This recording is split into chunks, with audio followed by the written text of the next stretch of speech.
The Arizona Territory was a furnace in the heart of the summer of 1880. The air so dry it felt like powdered bone settling in the lungs.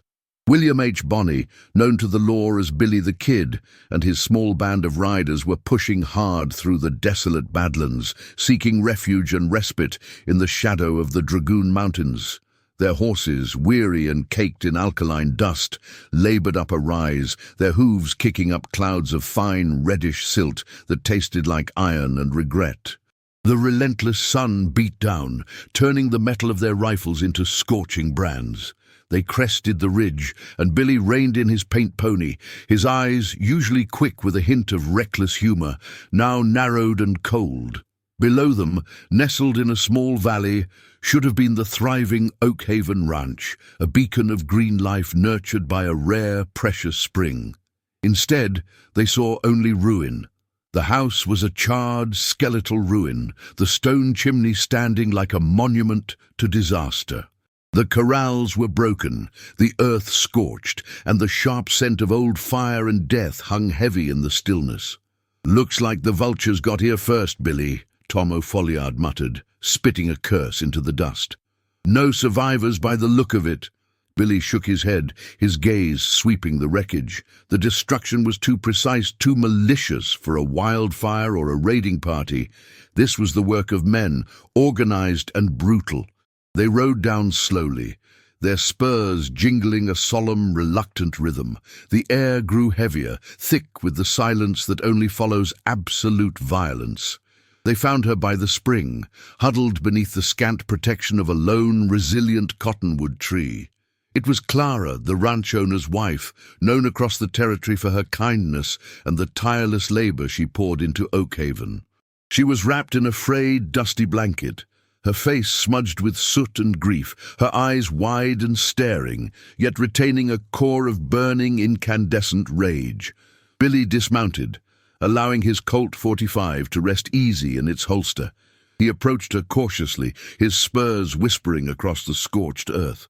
"Ma'am," he said, his voice surprisingly soft, "my name's Bill.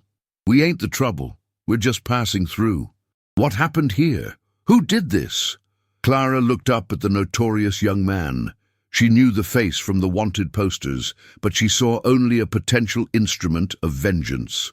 She spoke, her voice a dry, grating whisper that sounded like the rustle of dead leaves. "Sheriff Thorne did this. Sheriff Harlan, the Judge Thorne. He didn't want the land, Bill. He wanted the water, the spring. My husband, Robert, he refused to sell. Said that water belonged to everyone, not just the railroad he backs." She paused, swallowing the thick, metallic taste of sorrow. "Thorne brought his men. They burned the house. They killed Robert. That was just the start.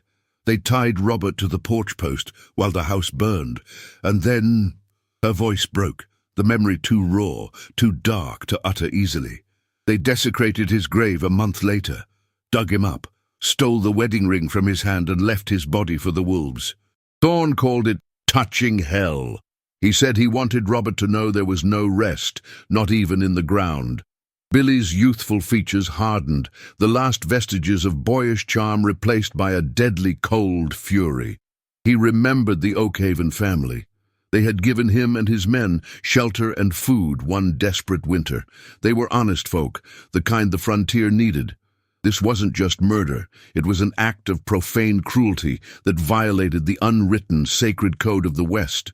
It was the sheriff crossing a line so dark he had metaphorically opened the gates of hell itself. "Thorne," Billy repeated, the name tasting like ash in his mouth.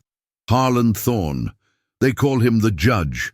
Seems to me, Ma'am, the only thing he's judging is how to be a devil." He knelt beside her, his proximity offering a strange sort of comfort. "Where did the sheriff come from, Clara? Where is his hole?" "He runs the nearest settlement, Rattlesnake Gulch, 20 miles north. He's got a garrison, not a sheriff's office. He thinks the territory belongs to him and his railroad master, Senator Kincaid. He thinks no one can touch him, that his badge is a shield against God." Billy slowly stood up, looking at the scorched earth, the ruined home, the desecrated grave. The dry wind seemed to carry the howling anguish of the dead. He may have touched hell, Clara, but I've been running from it my whole life, and I know how to shut its doors down. He placed his hand on the pearl handle of his Colt. You have my word, ma'am. I won't just find justice for Robert. I will make Sheriff Thorne regret the day he ever learned how to dig. As the last light faded, leaving the valley in grim shadows, Charlie Boda, who had been scouting the perimeter, rode back, his face tight. Billy, 2 riders, coming back toward the ranch. They're carrying lanterns, moving slow. They ain't travelers. They're checking their work. Thorne has hired guns watching the scorched earth, waiting to kill any witness or spirit that dares to rise. They'll be here in minutes. The realization that the danger was immediate and that the sheriff was still controlling the very ground beneath them sealed Billy's deadly commitment. The gang retreated under the cover of the quick desert night, finding a temporary secure base in a narrow, brush-choked ravine far from the main trails. The air was cool, but the atmosphere was thick with the silent, coiled tension of a wolf pack scenting blood. The men, Tom, Charlie, Doc Scurlock, and Jose Chavez, listened intently as Billy recounted the story of Oakhaven and the sheriff's profane cruelty. He dug up the man's grave, boys, Billy finished, his voice raw with disbelief. Stole the wedding ring, left him for the coyotes. That ain't just the law being corrupt. That's pure evil, the kind that soils the earth. A grim murmur ran through the gang. Even hardened outlaws like them had an unspoken boundary. Desecrating the dead was touching a line that none of them dared cross. So, Thorne and Senator Kincaid, Doc Scurlock summarized, tracing the routes to Rattlesnake Gulch on a piece of brittle leather used as a map. Thorne provides the muscle and the badge. Kincaid provides the money and the cover. This isn't just about a spring, Billy. It's about seizing the entire valley for the railroad. Thorne's sheriff's office is probably the county headquarters for the operation. Jose Chavez, who had slipped into Rattlesnake Gulch for a quick scout, returned with critical intelligence. The town itself was small, dusty, and clearly under military occupation, not civil law. Thorne's office, a sturdy stone building, was the central fortress, complete with a reinforced vault. The sheriff has 2 captains, patron, Jose reported, his Spanish-laced English crisp. 2 men he trusts for the dirty work. One is a brute named Silas the Butcher, heavy-set, carries the sawed-off shotgun, loves to break things. The other is a thin, educated man, quick with a pistol and a knife, named Jedediah the Snake. He handles the accounting and the intimidation. They are never together, always covering different sides of the town. Billy realized the target had to be the structure of Thorne's power, not just the man himself. If we kill Thorne first, the rest scatter, and the deeds disappear. We dismantle his shield first. We take out the Butcher and the Snake, and then we take the roof off his sanctuary. The plan was a 2-pronged assault, cold-blooded and designed for speed and finality. Phase 1, decapitation. Tom O'Folliard and Charlie Boda were tasked with eliminating Thorne's captains. Jose reported the Butcher usually guarded Kincaid's empty warehouse on the outskirts, while the Snake handled paperwork at the sheriff's office vault during the day, riding out to a small, isolated cabin at night. The cabin, Billy decided, tapping the map. Night is Charlie's time. Tom, you're the battering ram. Charlie, you're the silence. Wait for him at the cabin before he knows we're even breathing down his neck. Capture the Snake if you can. We need to know where the proof of Kincaid's deeds is, and if Thorne has another dirty secret. Phase 2, retrieval. Billy, Doc Scurlock, and Jose would focus on the town itself. Their objective, the sheriff's office vault. Doc, with his knowledge of mechanics and explosives, was crucial. Doc, I need you to get us inside that vault.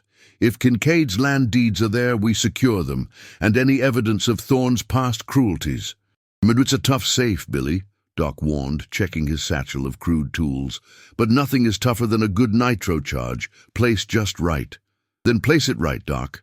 We don't have time for a prolonged siege. We hit them hard, and we hit them fast. They'll be expecting us to hit the town. They won't expect us to hit their security, and then their pockets. Billy looked at his men, the desert night cold against his skin, the distant shimmering lights of Rattlesnake Gulch, a promise of inevitable violence. He took off his hat, his face serious. "Remember the goal, boys. This ain't about money or glory. This is about a man who desecrated a grave and drove a good woman into the dirt. Thorn touched hell, and we're the damn blacksmiths coming to shut his doors down."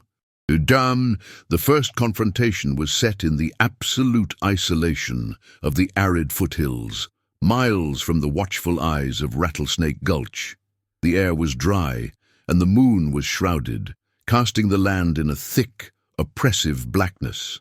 Charlie Boder and Tom O'Folliard, moving with the seasoned caution of experienced hunters, had staked out the snake's isolated cabin. The cabin was a tiny, dilapidated shack, nestled by a dry creek bed. A single, weak lantern cast an unreliable glow through the windows. Tom took position behind a stack of rotting barrels near the outhouse, his shotgun ready. Charlie, rifle resting on a low rock wall, chose his angle where the shadows were deepest, the silence his greatest weapon. Jedediah, the snake, emerged near midnight, stretching languidly, his shirt unbuttoned, carrying a wash basin towards the creek bed. He was thin, elegant in his movements, the only sign of his profession being the immaculate pearl-handled derringer holstered beneath his vest. "Now, Tom," Charlie whispered, his voice barely disturbing the dust. Tom O'Folliard emerged from the darkness like a demon, his shotgun raised but not fired. "Hold it right there, Snake! Don't twitch or I'll blast you back to the hell you crawled out of!" The snake reacted with terrifying speed. He didn't reach for the derringer. Instead, he hurled the wash basin full of water directly into Tom's face, blinding him instantly. Before Tom could clear his eyes, the snake had vaulted over the creek bed, disappearing into the confusing maze of scrub oak and shadow. Charlie, anticipating the move, fired his Winchester, not at the snake, but at a sharp rock 60 feet past him.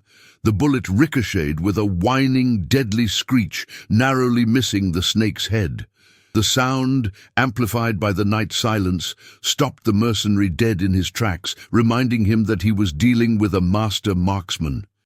"Stay put, Snake!" Charlie's voice rang out cold and clear. "The next one's for your heart. You're outnumbered, and my friends got you cornered." The snake slowly raised his hands, the silver glint of the tiny derringer dropping into the dirt. He was captured, sweating not from heat, but from the sudden, brutal realization that he had just escaped death by a sliver of fate and a perfect ricochet. They tied the snake to a sturdy post inside the cabin. Billy had been clear. They needed information, not just vengeance. Tom, still wiping water from his face, was ready to use his fists. But Charlie intervened. "I'll handle this, Tom. You've got too much fight in your eyes." Charlie leaned close to the mercenary, his eyes unblinking. "Thorn told you this town was safe. He lied. We're here for him. Now you tell us where the Kincaid deeds are, and where Thorn hides his worst secrets." The snake, realizing the depth of the gang's resources, broke quickly. He spoke of the vault in the sheriff's office, confirming the deeds were there. But then he revealed the real horror, the reason Thorn had boasted of touching hell. "It's not just the deeds, it's the bait, the cellar, beneath the office jail. Thorn calls it his hell door. He's holding a prisoner there, the kid's friend, Clara's little brother, Eli. He knows too much. Thorn kept him alive, so the kid would come for him. It's an ambush." The gang froze. Thorn hadn't just desecrated a grave. He was keeping a hostage, using an innocent life to lure Billy into a trap, proving his calculated cruelty ran deeper than any of them had imagined. This was not just vengeance now. It was a desperate rescue. "Eli, he's bait," Tom whispered, the meaning of Thorn's total depravity sinking in. Charlie stood up, his face set like granite. He knew the snake's value had expired. Thorn used an innocent man's soul to lure a bullet. That's a line you don't come back from. Charlie executed the snake with a quick, silent shot, leaving the body for the vultures he had served. He sent Tom and Jose back immediately to alert Billy and Doc. They knew the butcher was still guarding the warehouse, but the main mission had changed. The vault and the deeds were secondary. The rescue of Eli and the final reckoning with Thorn had to happen now, before Thorn could execute his captive bait. The sun was a pale, wounded disk, struggling to climb above the distant peaks, when Billy, Doc Scurlock, and Jose Chavez y Chavez received the desperate message from Tom. They've got the brother. They've crossed the line. It's a trap. The strategic plan for a phased dismantling of Thorn's network instantly dissolved into a single furious objective: immediate rescue. He used the boy as bait, Billy snarled, his eyes blazing with a dangerous absolute hatred. Thorn didn't just touch hell, he built his own damn gate right beneath his office. We're going in hot. Doc, you and Jose create the biggest, loudest distraction you can at the warehouse. Draw every man Thorn has left there. I'm going straight for the office, straight for the cellar. Doc Scurlock, ever the pragmatist, nodded, adjusting his spectacles. It's suicide, Billy. You'll be walking into their firing squad. Then it'll be a damn loud suicide, Doc, but Eli won't die for a corrupt badge. Billy mounted his pony, his every movement radiating lethal purpose. The butcher is at the warehouse. Kill him first. Then make sure every window in that warehouse is broken and every fuse is lit. Make them think they're fighting the entire Confederate army. The diversion began with calculated fury. Doc Scurlock, a man of surprising precision, placed 2 small but potent charges of dynamite near the warehouse foundation. The ensuing explosion was deafening, the sound echoing off the valley walls, sending up a massive plume of smoke and dirt. Simultaneously, Jose Chavez y Chavez used his Winchester to shoot out every oil lamp along the street leading to the courthouse. The remaining deputies and Thorn's handful of loyal ranch hands immediately rushed toward the deafening chaos at the warehouse. Billy rode his paint pony straight through the empty streets toward the sheriff's office. He dismounted, dropping the reins. The building was stone silent and apparently empty, save for the sheriff himself. Billy didn't pause for thought. He charged the heavy wooden door, kicking it inward with a crash that splintered the frame. Sheriff Harlan, the judge. Thorn was waiting. He sat behind his desk, massive and still, his face pale but composed, a shotgun resting across his knees. He didn't even flinch.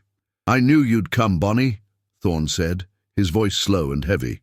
"You always ride in for the wounded bird. You're predictable, boy. Eli is down in the cellar. I call it the hell door. You came to open it." "I came to shut it down, Thorn," Billy spat, drawing his Colt. .45, faster than a striking rattler, his action fueled by pure, blinding rage.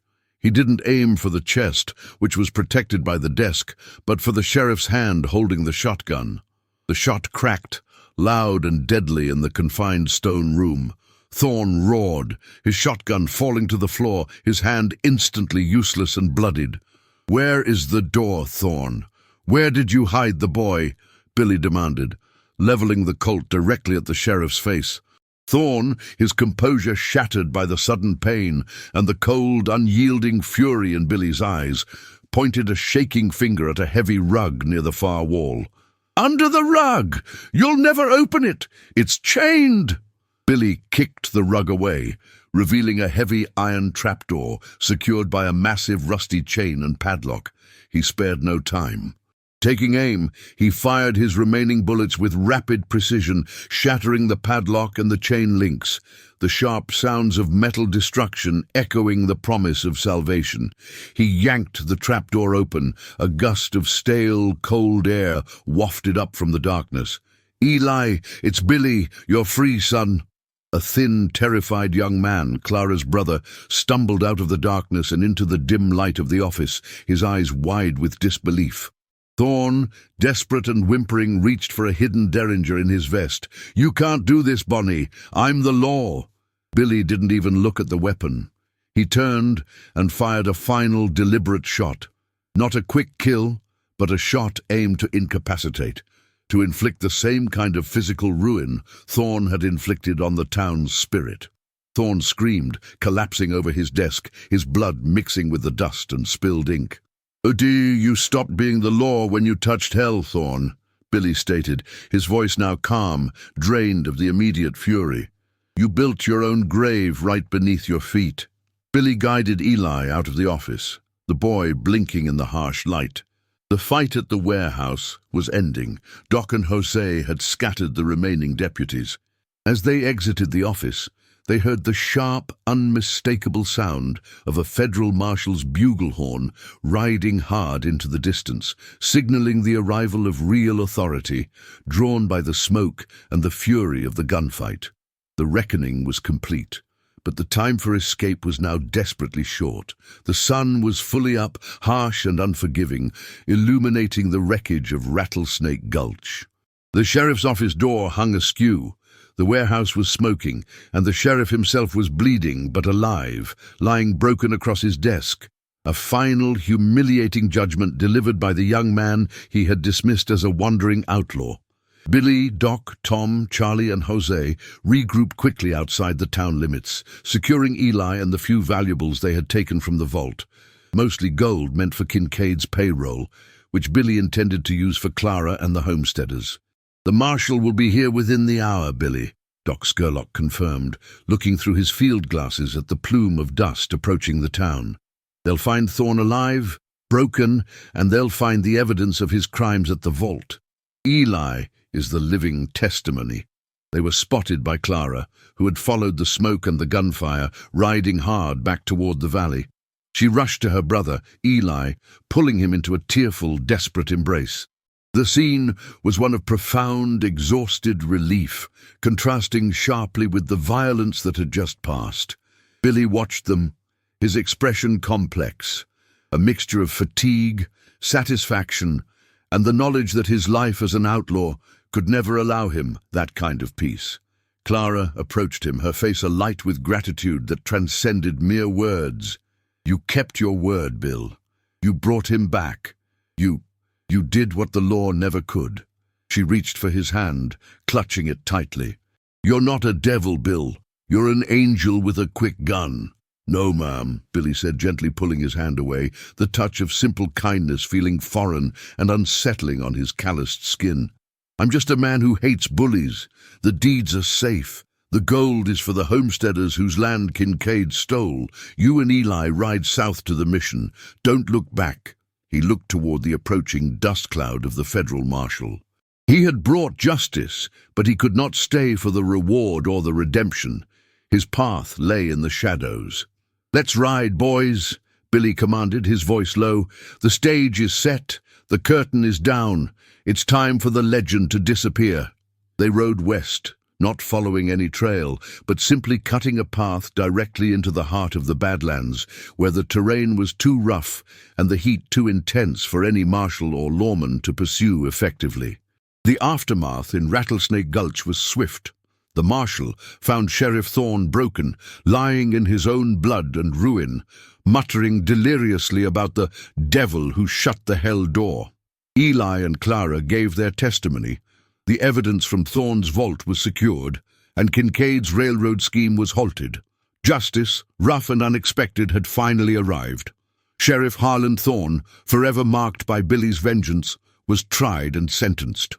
He lived the rest of his wretched life in a prison cell, haunted not by the threat of death, but by the memory of the young man he had underestimated, the memory of his own downfall caused by his sheer arrogance. He would often wake in the night, screaming the words, "He shut the doors! He shut the damn hell doors!" As for Billy the Kid, he vanished. His name echoed across the territory, louder than any marshal's bugle. He was seen occasionally, a blur of movement on a distant mesa, a quick silhouette against a blood-red sunset. He was no longer William H. Bonney, the notorious outlaw. He had become the shadow of retribution, the ghost who rode out of the desert to enforce the moral code of the frontier when the law failed. He was the legend that whispers on the dry wind, a perpetual reminder that in the West, true justice often came not from the badge, but from the barrel of a Colt. 45. Wielded by a young man who knew how to close the doors of hell.